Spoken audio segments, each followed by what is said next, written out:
Hi, this video is going to be a slide presentation of what I have planned for my TikTok clone project as far as the recommendation system goes. Unfortunately, I did not have time to work on it this week, but I just wanted to submit a quick diagram of what I plan to do for my initial recommendation system. So, my thought is to implement a recurrent neural network with long-term memory and like gated recurrent units for input layers to basically process the video data and train it so that I can train a model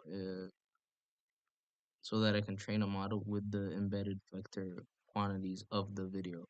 So since there aren't any known or good video trained models, what I planned to do was extract frames from the video. As you can see, like the video's duration could be this, and I would extract frames from the video, um, and I would describe the frame rate like however I want, like probably like 1 frame per second or 1 frame per 5 seconds per 10 seconds, depending on like the duration of the videos that my TikTok clone will be like allowing. And the balance, it just depends on the balance between computational efficiency and sufficient temporal resolution because I also want temporal sequential data. I don't want the images to be isolated. And as far as feature extraction, I will use a pre-trained convolutional neural network to extract the features from each frame, and I can use models like VGG or ResNet to convert each frame into a feature vector. After that,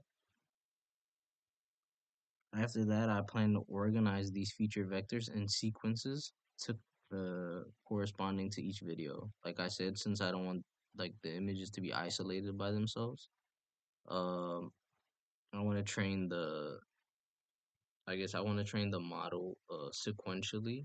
I wanted to know that each image before the other has how do I say it? It kind of has a relationship, sort of like a linked list, where like one image points to the other and points to the other and then points to the other and so forth. But yeah, that's what I have planned for it next week. Also plan to train it with to train my recommendation system based on metadata like how much the user commented or if the user watched the full video or things like that. But this is gonna be my main experiment, just seeing if I can train a model to analyze video embeddings and do a cosine similarity search based on what the user likes.